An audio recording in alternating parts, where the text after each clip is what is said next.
Hello, my name's Michael Conneely, and this video and its accompanying blog is all about managing power plays and arguments in relationship and healing them.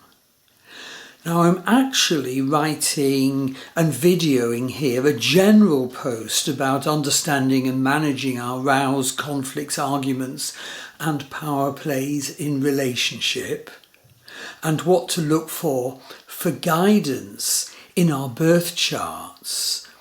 And that's offered in part 2. But in part 1, where I want to start, well, that's prompted by the astrology of now, the moment that I'm filming this, and that is the end of May 2023 and early June 2023, because there's 2 current astrological energies which have especially prompted me to write a post on this subject now, and they are Pluto opposition Venus is gathering in the heavens, and Lilith square Mercury-Uranus conjunction is gathering in the heavens, and this will produce the relationship, arguments, power plays, and so on, with the hope that we can see through the energies and see their deepest meaning, which is to heal them between ourselves and our loved one. Okay, so let's start with part 1, the astrology of now, and basically what's happening, as I said, is that 2 big planetary energies are forming. So the first one is Pluto opposition Venus.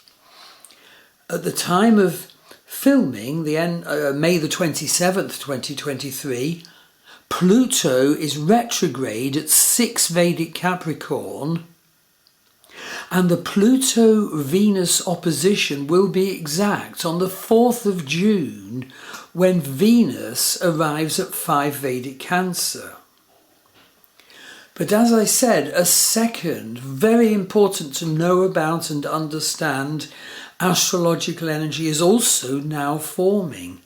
Lilith is coming into square with Mercury conjunct Uranus.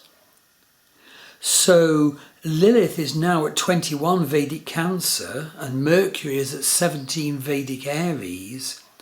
But by the 4th of June, Lilith will be square the newly formed exact Mercury-Uranus conjunction at 26 Aries.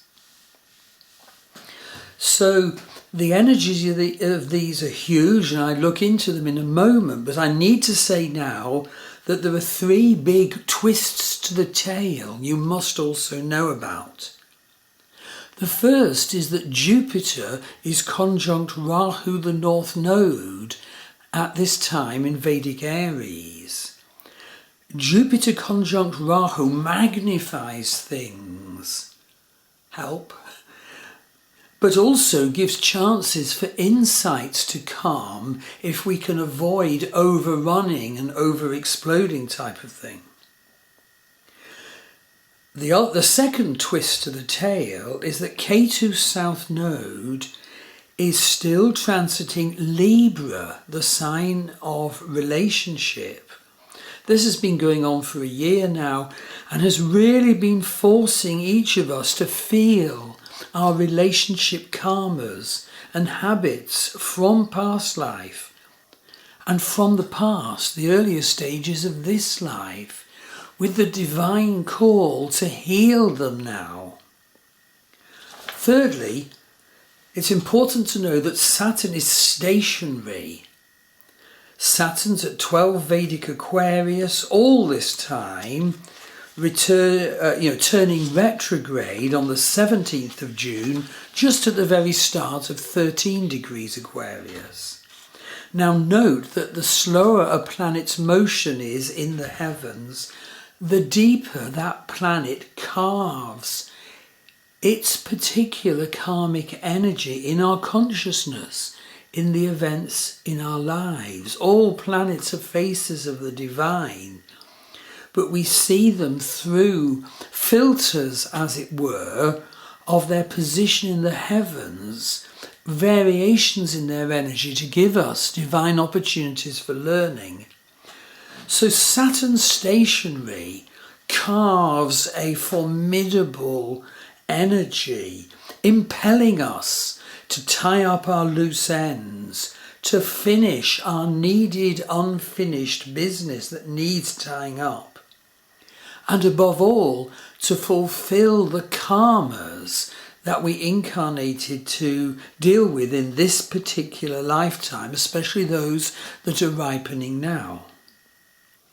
So if you have natal planets in Aquarius or Leo, or have Saturn aspecting your natal Venus or Mars or Mercury in your birth chart, you'll find you have very little choice but to feel Saturn's divine imperative now, particularly in the areas of love, sex, relationship and communication. Hopefully to grow, hopefully to let go of negative patterns that you should no longer live by.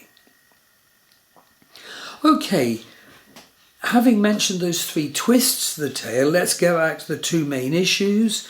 Firstly, Pluto opposition Venus in the heavens. Well, the first thing to say is it's very sexual. The sexual urge can become much more compelling, even frantic. Pluto is opposition Venus by the 4th of June. But note that at the time of writing on the 27th of May 2023, Pluto is still opposition Mars. That opposition was exact on the 21st of May. Steamy combination indeed. Pluto opposition Mars, then Venus. But the bigger dimension of the Pluto opposition Venus is the use of power in relationship. We will all be offered revelations at this time as to the power issues that are going on between the two of us if we're in a relationship. We mustn't handle these in explosive couples warfare. We must break off, agree to break off if conflict flares, and then join again when things have calmed down a bit in agreed loving sharing and awareness development. We must recognise the scripts each of us have as to power plays and power-related repetitive habits, and regarding these negative patterns and habits almost be like a snake and cast a skin.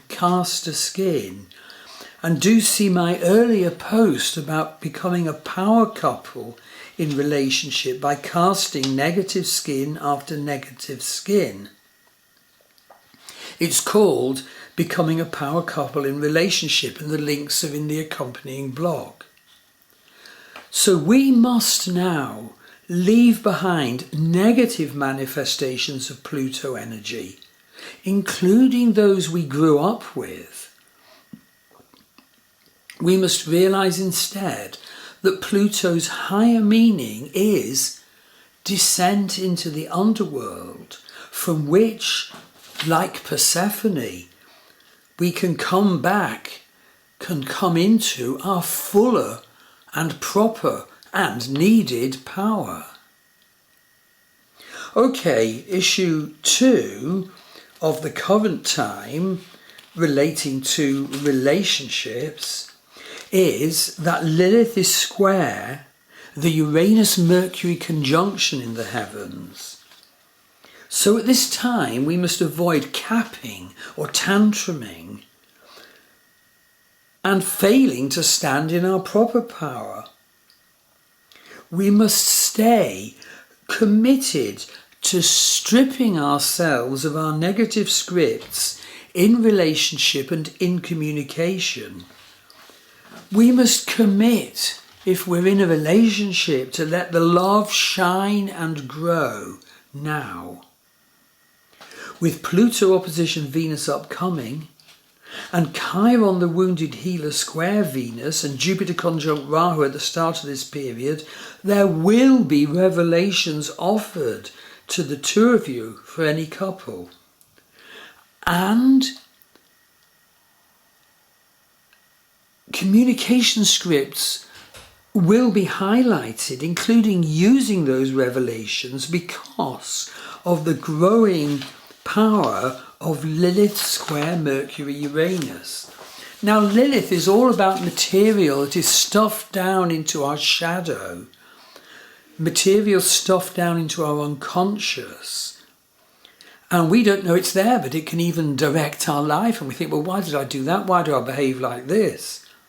And Lilith, the depiction of Lilith in your Western and Vedic charts, indicates the nature of your buried wild side, which must come out if we are to be full and whole, but obviously come out in an ethical, loving and aware way.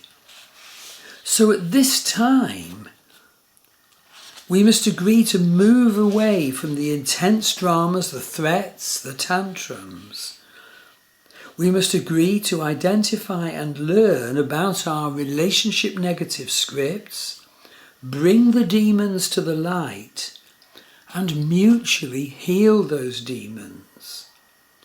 We must agree to find the space to love and to grow love, and to leave behind any history each of us may have as to bad uses of the divine Pluto power principle, the divine Mercury communication principle.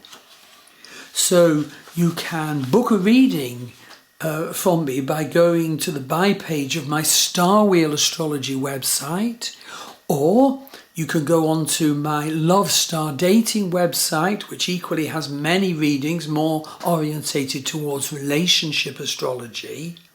And now please go on to part 2 of this blog post and video, which simply lists how astrology can help us identify and heal our behavioural, communication and relationship scripts. So I hope this has been helpful.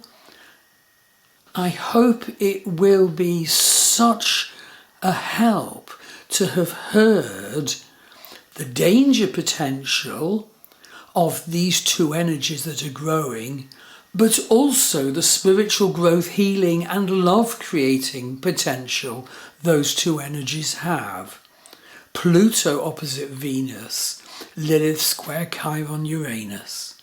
So yes, please now go to part 2, how astrology can help us identify and heal our behavioural, communication and relationship scripts. Thank you.